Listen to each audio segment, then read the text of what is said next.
Well, ChatGPT just broke the internet again. If you thought ChatGPT was powerful before, just wait until you see what they just released this week. ChatGPT just rolled out the #1 feature that everybody wanted this week: internet access. They also rolled out a ton of plugins directly integrated in ChatGPT, which just made this like 1,000 times more powerful than it already was. This could cause the downward turn of our society as we know it. This is also now going to be able to set up automation workflows so that it can actually take action on the text that's generated from ChatGPT. This could put a lot of people out of jobs. You know, this week I was experimenting with Google Bard a little bit because Bard is getting better and better by the day. It's connected into Google search results and it's integrated into Google's tools and whatnot. And I even posted a couple videos this week about how cool Google Bard is and how potentially better it could be than ChatGPT. And then ChatGPT dropped this update and they're like,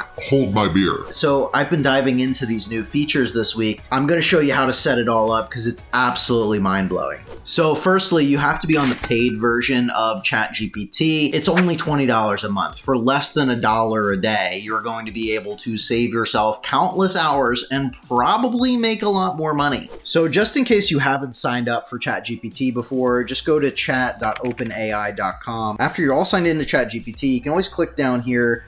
Click on my plan. You'll see it's $20 per month. You can manage your subscription here. Now, how you actually turn these features on, what you have to actually do is come down here, click on settings, and then you have to click on beta features here. These are going to be defaulted off. So you have to turn on web browsing and plugins. And the other important thing here is it doesn't work for GPT 3.5. It only works for GPT 4. So you need to switch over to GPT 4 and highlight over the drop-down menu to default here. But if you want to use the web browsing feature, you can actually just click that on, or you can turn on the plugins. Now, I want to show you the list of plugins here first before I show you all of the amazing features that you can do with the web browsing feature. What I'm going to show you is going to change how you create social media content for the rest of your life. So you can click on the plugin store here and you can see a lot of the plugins that they already have. They're constantly adding new ones, it looks like. You can sort by most popular, and that's where you're going to see a lot of powerful ones here, like Zapier in particular. Just this one plugin extension with Zapier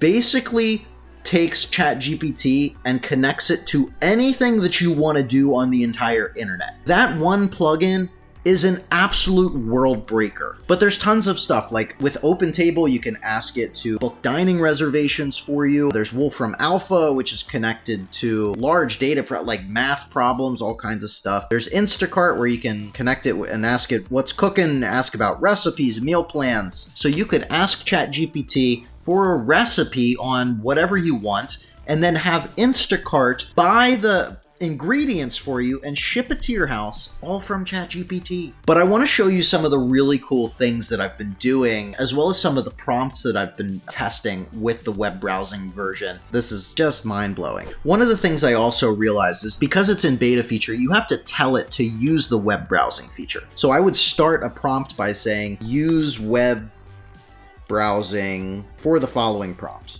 and then go into your actual prompt. So for instance, I said, use the web browsing feature for the following prompt. You are an educational TikTok creator that goes viral with every video. Take the following website and create 20 compelling opening hooks and video scripts for all of the services on this website. And then I posted the URL of a website. Now, this could be your own website, or this could be a competitor's website, or a client's website if you're an agency owner. And I took it another level. So I said, the information should be in a cell table organized by the main services and then subtopics in top-down order. Now, what ChatGPT actually does here is it shows you, the web browsing shows you what it does. So it actually goes to that first website, it clicks on the individual services, it reads the content, goes back and gathers all of this information. And then it actually organized everything in a spreadsheet for me. It built me an entire content strategy around my website in like 2 minutes. So it outlined the main service that this business has, a subtopic below that main service. It gave me a really powerful opening hook that should go viral on social media. And then it actually gave me a video script. This is going to change the way that businesses create content. If you can't tell, I super nerd out about this stuff.